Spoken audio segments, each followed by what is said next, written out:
오늘은 용서에 대해서 배웁니다. 지금 그 촬영하는 이 동영상이 유튜브에 올라갑니다.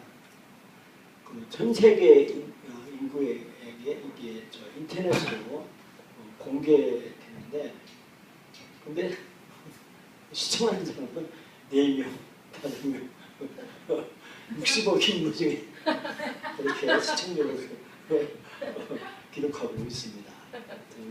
기적입니다. 어쨌든 왜냐하면 제가 이걸 중요하게 여기냐면 하나님 말씀이기 때문에 나는 이렇게 들어서 사용하는 도구에 불과하고 하나님 말씀이 이 전 세계에 살려드리게 된다고 합니다. 제가 그 영어를 지금 이렇게 번역하고 있어요. 그 번역을 한 거예요. 제가 차에도 영어를 테이프를 들고 다닙니다. 근데 세계를 제패한 언어가 영어예요. 그 영어를 제가 하고 싶어요. 왜냐하면 전 세계에 영어권이 세계를 통제를 하고 있잖아요. 이왕이면 하나님 말씀이 전 세계를 하고 싶은 거예요. 지금. 그래서 막 처음에는 막 영어로 제가 주부도 만들고 그랬어요. 근데 오늘 하나님 말씀 저는 이 말씀에 같이 읽어가기를 바랍니다. 예수님이 용서하라고 했죠. 용서의 반대만 거절입니다. 나에게 잘못한 사람들의 원한을 품지 않고 그 기억을 지우는 것, 이게 용서라는 것입니다. 그 용서가 바로 나를 통해 하나님의 사랑의 힘이 그것들을 깨끗게 할 수 있고의 용서는 위반자들에게 응답합니다. 이게 뭐냐면 나에게 그 가해자를 용서로 깨끗하게 하는 것, 이게 깨끗이 지우는 것, 이게 용서라는 것입니다. 이 용서는 용서의 정의가 용서는 가해자의 기록을 지우고 공격이 지속적인 결과와 함께 살기로 선택하는 것입니다. 이게 뭐냐면 나를 그렇게 못 살게 해요. 근데 그 못 살게 하는 것을 기억을 지우고 그리고 계속 지금도 계속 공격적으로 나를 괴롭혀 그걸 하고 사는 것, 그래서 선택하는 것이다 라고 하는 것입니다. 이해하셨죠? 말씀드리는데 나를 계속 공격해도 그것과 같이 즐기며 사는 것이 용서다라는 것입니다. 이 용서로 번역된 단어는 아피시스인데 이게 뭐냐면 멀리 보내다, 튀고, 해방, 면지 이런 것을 뜻한다는 것입니다. 헬라어로는 또 차리치우메이라고 하는 영어 말인데 이게 뭐냐면 부탁할 때 기분이 나쁠 때든지 좋게 뭔가를 할 때 기꺼이 주고 자유롭게 부여한다라는 말씀입니다. 사도 바울이 말씀했습니다. 서로 인자하게 하며 불쌍히 여기며 서로 용서하기를 하나님의 그리스도 안에서 너희를 용서하신 것 같이 하라라고 했습니다. 이 용서가 왜 이렇게 중요하냐 하면 가해자, 나를 괴롭힌 가해자를 내가 용서를 하지 못하면 내가 병든다는 거예요. 심각하게 신체적으로나 정신적으로 또 영적인 결과가 용서하지 못할 때 나타나는 겁니다. 우리가 첫 번째 우리가 용서를 받지 못한대요.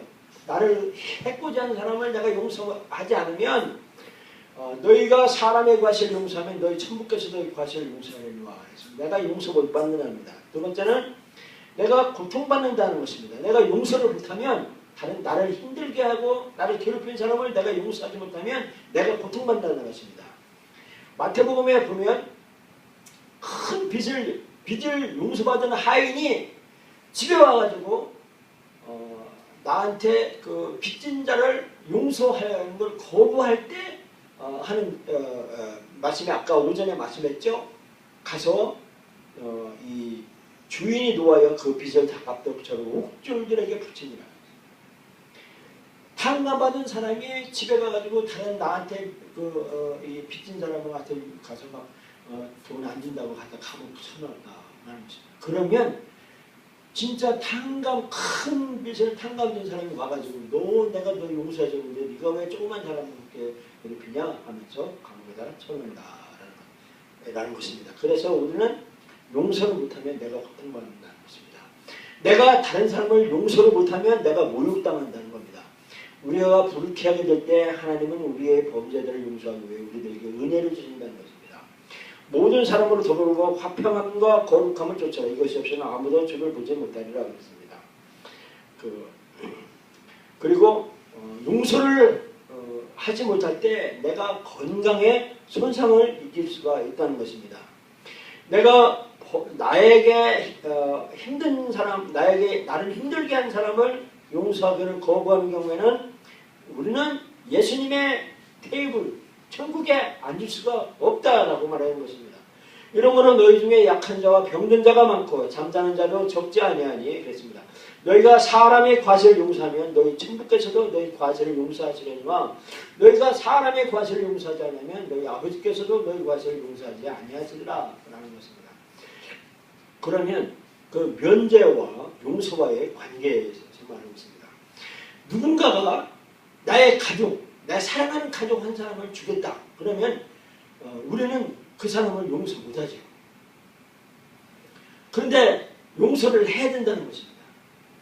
왜냐하면 우리가 가해자를 처벌할 수 있는 권한이 우리에게는 없다는 것입니다. 가해자를 처벌할 수 있는 권한이 우리에게 없다는 것입니다. 그리고 또 우리는 용서 부여할 수 있는 권한이 없다라고 하는데 이게 좀 번역이 좀 어려웠습니다. 그러나 우리가 그를 용서하면 그가 나를 지속적으로 공격을 해온다는 거예요. 그래도 그 용서를 계속해서 나에게 해코지 한 사람을 계속 그 용서를 기록을 삭제하고 침묵하기를 복원해야 된다는 거예요. 침묵하게 살아야 된다는 것입니다.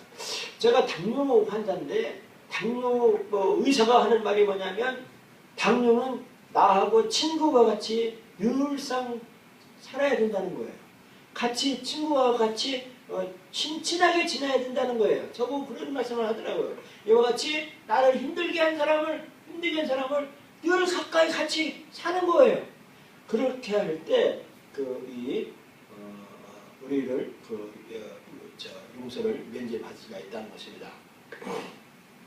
다윗 왕이 밧세바 부하의 신하의 부인하고 간음한 후에 그가 다윗 왕이 죄를 숨기기 위하여 밧세바의 남편을 전쟁터에 나가게 해서 죽게 하도록 합니다. 그러고 난 후에 나단 선지자가 앞에 왔을 때 다윗은 회개했습니다. 다윗이 나단에게 이르되 내가 여호와께 죄를 범하였노라 하매 나단이 다윗에게 대답하되 여호와께서도 당신의 죄를 사하사나니 당신이 죽지 아니하리라고 하였습니다. 죄를 용서받았대요. 다윗이요. 그러나 다윗의 죄는 용서는 받았지만 그 결과가 있었다는 것입니다. 뭐냐면 여호와께서 또 이처럼 이르시기를 내가 네 집에 재화를 일으키고 내가 네 처들을 가져 네 눈앞에서 다른 사람에게 주리니 그 사람이 네 처들로 더불어 백주에 동참하리라 했습니다. 이렇게 죄는 용서받았지만 그 죄의 결과는 죄진 결과는 이렇게 집에 재앙이 있고 처가 백주에 다른 사람의 이렇게 백주에 동침당한다라는 것입니다. 그렇기 때문에 우리는 용서하는 방법을 배워야 된다는 것입니다.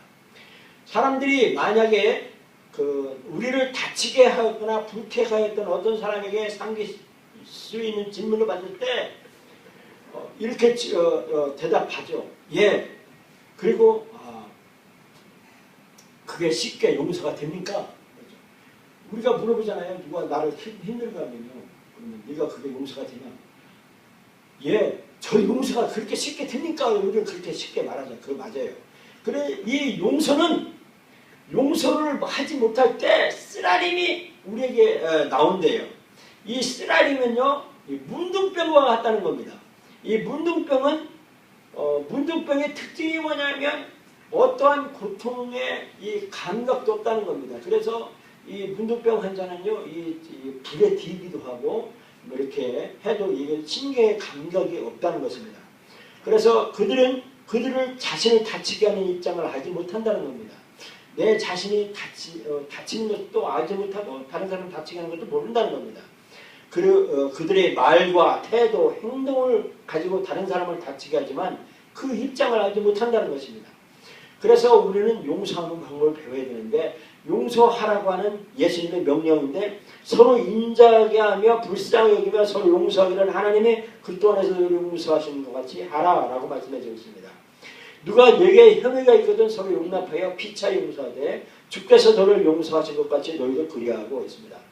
비판치 말라 그리하면 너희가 비판을 받을 것이요 정죄하지 말라 그리하면 너희가 정죄를 받을 것이요 용서하라 그리하면 너희가 용서를 받을 것이요 너희는 스스로 조심하라. 만일 네 형제가 죄를 범하거든 경계하고 회개하거든 용서하라 그랬습니다.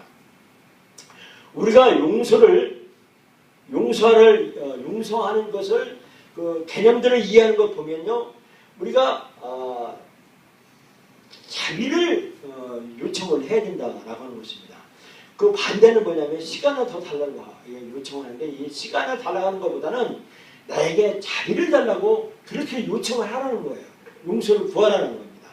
자비를 청원하는 것이라고 말씀해 주고 있습니다. 아까 말했죠. 종이 엎드려 절하면 내가 참으서 더 갚으리다 하거늘. 근데 이 참으소서 이 말보다는 이 탕감하여 달라라는 겁니다. 여자가 보면 가라사대 빚 주는 사람에게 빚진 자 둘이서 하나는 500대를 줬고 하나는 50대를 줬는데 갚을 것이 없으므로 둘 다 참감해 주었으니 둘 중에 누가 저를 더 사랑하느냐. 시몬이 대답하되 가로되 저 생각에는 많이 탕감을 받은 자니이다. 가라사대 네 판단이 옳다 하시고 여자를 돌아보시며 시몬에게 이르되 이 여자를 보느냐. 내가 네 집에 들어오매 너는 내게 발 씻을 물도 주지 않으시되 이 여자는 눈물로 내 발을 적시고. 이게 뭐냐면 그 용서를 자비를 구하라라는 것입니다.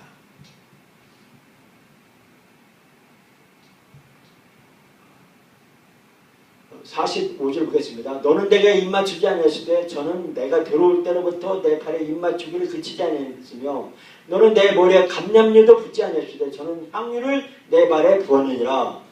이러므로 내가 네게 말하는 저의 많은 죄가 사해졌다. 이는 저의 사랑함이 많음이라. 사함을 받은 일이 적은 자는 적게 사랑하느니라. 이에 이를 여자에게 이르시되 네 죄의 사함을 얻었느니라.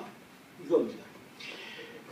자비를 우리가 구하라는 겁니다. 참아주세요 라고 하는 것보다는 자비를 나에게 은혜를 내려주세요 라고 이렇게 용서를 개념을 이해를 해야 된다는 것입니다. 그리고 우리는 청결한 양심을 가져야지 엄함으로 대하면 안 된다는 것입니다.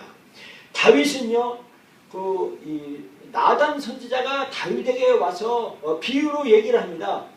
왕이요, 어떤 사람이 양을 훔쳤는데 그 왕을 훔친 사람을 어떻게 했습니까? 해야 됩니까? 라고 하니까 다윗 왕이 화를 내면서 그 사람은 극단적으로 처벌을 해야 된다라고 하면서 법은 양 한 마리를 훔쳤으면 네 마리를 갖다가 갚아야 된다라고 하는 것입니다.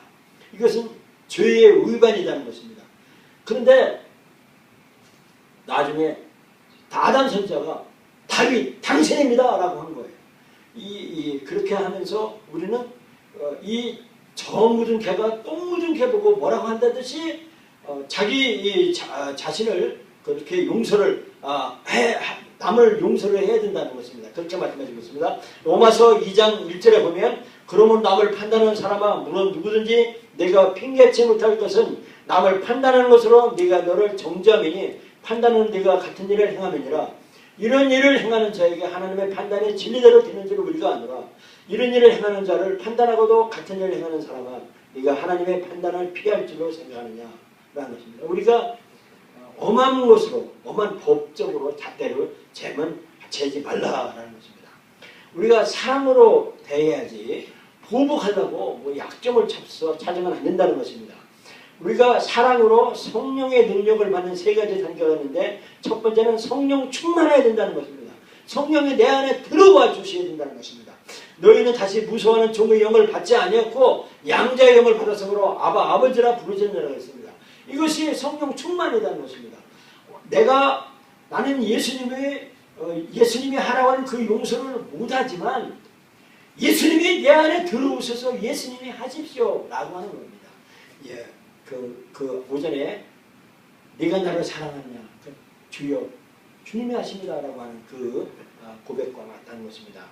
누가복음 11장 13절에 너희가 악할지라도 좋은 것을 자식에게 줄 줄 알거든 하물며 너희 천국에서 구하는 자에게 성령을 주시지 않겠느냐 했습니다. 술 취하지 마라 오직 성령의 충만함을 받으라 라고 했습니다. 두 번째 우리가 사랑하는 방법은요. 성령의 시험을 받아야 된다는 것입니다.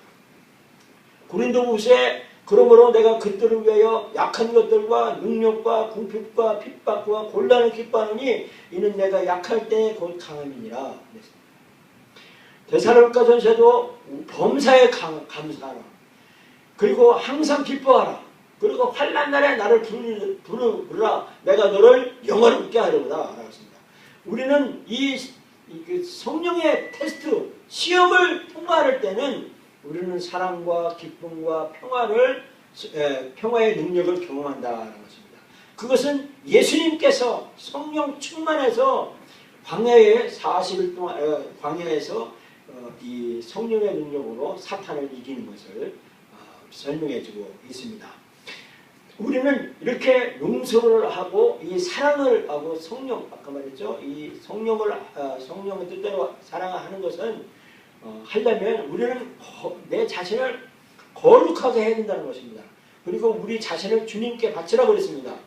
그러므로 형제들아 내가 하나님의 모든 자비하심으로 너희를 권하노니 너희 몸을 하나님이 기뻐하시는 거룩한 산제사로 드리라. 이는 너희의 드릴 영적 예배니라. 이 세대를 본받지 말고 오직 마음을 새롭게 하여 함으로 변화를 받아 하나님이 선하시고 기뻐하시고 온전한 뜻이 무엇인지 분별하도록 하라 그랬습니다. 그리고 또 우리는 고난받기 위해서 불륜받았다는 겁니다. 사도 바울은 내가 그리스도와 부활의 권능과 고난의 참여함을 알리하여 그의 죽으심을 본받아 그랬습니다. 예수 믿는 사람은요 고난받기 위해 불려졌습니다. 부름받았습니다. 세 번째 우리는 우리에게 하나님의 능력의 영광이라고 합니다. 베드로전서 5장에 보면 모든 은혜의 하나님 곧 그리스도 안에서 너희를 부르사 자기의 영원한 영광에 들어가 계신 이가 잠깐 고난을 받은 너희를 친히 온전케 하시며 굳게 하시며 강하게 하시며 너를 견고케 하신다라고 했습니다. 이런 성령의 테스트 시험을 통과하고 이 고난을 기뻐하며 그 고난을 통해서 고난을 고난을 받기 위해서 내가 부름받았다. 그것을 영광으로 한다. 라고 하면 그 영광을 받기 위해서는 고통이 반드시 따른다는 것입니다. 너희가 그리스도 이름으로 욕을 받으면 복 있는 자로다. 영광의 영 곧 하나님의 영이 너희 위에 계심이라 그랬습니다. 우리에게 하나님이 우리에게 그 사랑의 고통, 고난의 고통을 그 통과해서 하나님의 영광의 그 능력을 받고 하나님의 영광의 자리에 앉게 되지 않는다면 하나님의 테스트에서 우리가 나오진다면 사탄이 우리를 지배한다는 것입니다. 용서를 내가 하지 못하고 용서의 부족함을 뜻하면 사탄이 우리의 밥이 우리는 사탄의 밥이 돼서 우리가 파괴될 거다라는 것입니다. 그리고 우리는 예수님의 몸으로서 덕을 쌓아야 된다라는 것입니다. 우리는 모든 단체에서 누가 잘못하면 다만하게 까듯이 막 까죠. 까서 막 버리고 그러죠. 신자를 차단하지 말라는 것입니다. 바울은요 모든 신자는 그리스도의 몸의 구성원이라고 했습니다. 서로 연결되었고 하나라고 말씀하시고 있습니다. 동료 신자를 하나를 용서하기를 거부하면 실제로 자기 자신을 거부한다는 용서하기를 거부한다는 것입니다. 그래서 우리가 예수님의 몸된 우리가 주님의 그 천국잔치에 앉을 때 이 용서하지 못한 사람들은 분별당한다라는 것입니다. 그러므로 누구든지 주의 떡이나 잔을 합당치 않게 먹고 마시는 자는 주의 몸과 피를 범하는 죄가 있느니라. 사람이 자기 비를 살피는 위하여 이 떡을 먹고 잔을 마실지니 주의 몸을 분별치 못하고 먹고 마시는 자는 자기의 죄를 먹고 마시는 것이니라. 이러므로 너희 중에 약한 자와 병든 자가 먹고 잠자는 자도 적지 아니하며 이와 같이 주님의 몸된 주님의 몸을 분별 우리는 하며 이렇게 용서를 해야 된다는 것입니다. 우리는 그 고통을 통해서 사람이 친숙해집니다. 극한 고통을 같이 겪으면 동료애가 아주 그렇게 진합니다. 그런데 이 약점을 부각시키고 하면 안 된다는 것입니다. 빌립보서에 보면 내가 그리스도와 부활의 권능과 그 고난에 참여할 내어 그의 죽으심을 본받아라고 했습니다. 우리는 예수님의 그리스도의 능력을 더 경험하게 되도록 위해서 내 자신을 부인해야 된다는 것입니다. 내 자기 방종을 죽여야 된다는 것입니다. 내 고집을 죽여야 된다는 것입니다. 이렇게 나를 포기하고 이 고통의 고난의 시험을 통과하는 사람에게는 부활의 능력이 얻게 된다라고 했습니다. 고린도후서 12장에 보면 내가 이르시기를 내 은혜가 내게 족하도다. 이는 내 능력이 약한 데서 온전하지니라 하신지라. 이러므로 도리어 크게 기뻐함으로 나의 여러 약한 것들에 대하여 자랑하리니 이는 그리스도의 능력으로 내게 머물게 하느니라 그랬습니다. 사도 바울이 이렇게 고난에 쓴 뿌리가 있었다는 것입니다. 이 고통을 축복으로 변화라 하는 것입니다. 복을 빌어주라. 나를 고난당하고 나를 괴롭게 한 사람을 그 복을 빌라라고 말하고 있습니다. 그 복을 유업으로 받는다. 그러면 우리는요, 내 영혼을 축복된 영혼으로 나를 이 복을 받을 수 있는 영혼으로 내가 개발시켜야 되는데 그게 뭐냐면 나를 괴롭힌 사람을 그 사람은 하나님의 도구로 저 사람에게 이용당하는구나라고 하는 것을 봐야 된다는 것입니다. 그리고 내가 괴롭당하고 고통당하는 것에 그걸 통해서 내게 뭔가 이로운 것이 있겠지. 이 고통을 통해서 저 사람이 나를 핍박하고 고난당하는 내가 이렇게 공격당하는 것에 대해서 뭔가 하나님께 감사드릴 것이 있을 것이라고 그렇게 생각을 해야 된다는 것입니다.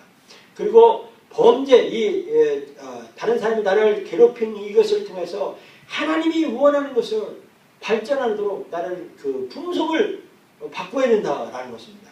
그리고 나를 한 수 더 성숙하도록 이렇게 나를 나를 이렇게 결정하도록 그 관점을 바꿔야 된다는 것입니다. 그리고 고통은 예수 믿는 사람에게는 늘 있는 것이다. 그리고 그것이 정상적인 것이다 라는 것입니다. 예수 믿는 사람은 늘 있다는 것입니다. 그래서 용서를 하면 두 가지 보상을 받는데 첫 번째는 하나님의 특별한 은혜를 받는다라고 말씀해주고 있습니다. 그리고 히브리서에 보면 너희는 돌아보아 하나님의 은혜에 이르지 못하는 자가 있는가 두려워하고 또 쓴뿌리가 나서 괴롭게 하고 많은 사람으로 이로 말미암아 더러움을 입을까 두려워하고 라고 말씀했습니다. 또 두 번째 보상은 하나님의 영원한 생명을 우리에게 주신다는 것입니다. 창세기 50장 2절에 20절에 당신들을 나를 헤아려 했으나 하나님은 그것을 선으로 바꾸사 오늘과 같이 만민의 생명을 구원하게 하셨나니 그랬습니다. 하나님의 용서를 하면 요셉이 그의 11형들이 요셉을 팔아서 애굽에 종살이한 후에 그가 뼈저리게 고난받은 후에 애굽의 총리가 됐습니다. 당대의 애굽의 총리라면 풀세 줄의 인물입니다. 그가 그냥 애굽의 총리가 그것도 이방인이 애굽이라고 하는 거대한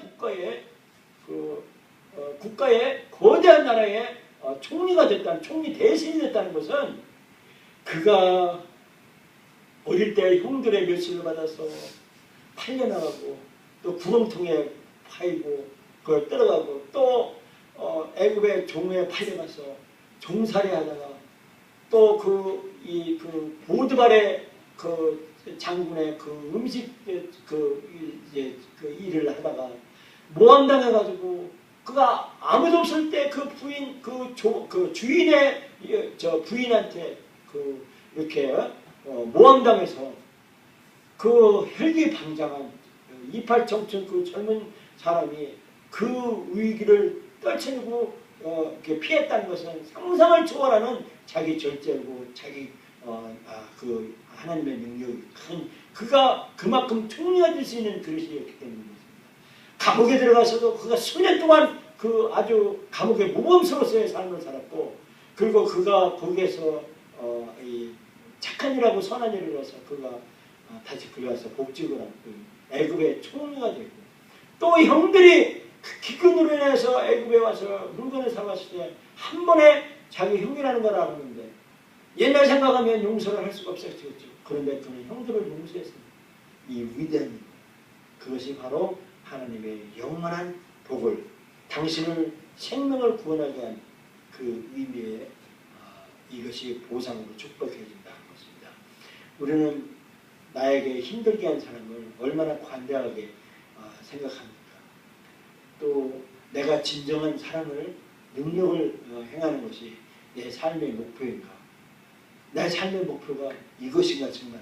내가 용서하는 것이 이것이 내가 삶의 진정한 목적 아닌가? 우리 교회는 좋은 사람이 한 사람도 없어요. 그리고 내가 용서하지 않았던 사람이 있나? 그것도 들어보고. 그리고 내가 이렇게 시험받고 테스트 받을 때 정말 기뻐할 수 있는가? 라는 것을 생각하고 있습니다. 요셉과 같은 그런 출중한 인물이 되기 위해서 이 용서를 철저하게 목숨 다 바쳐 이 용서를 실천하면 정말 여러분과 나는 진짜로 진정으로 성공한 사람, 성공의 지름길이 바로 용서라는 것입니다. 이렇게 할 때 여러분과 저는 축복의 삶을 살게 됩니다. 다 같이 기도.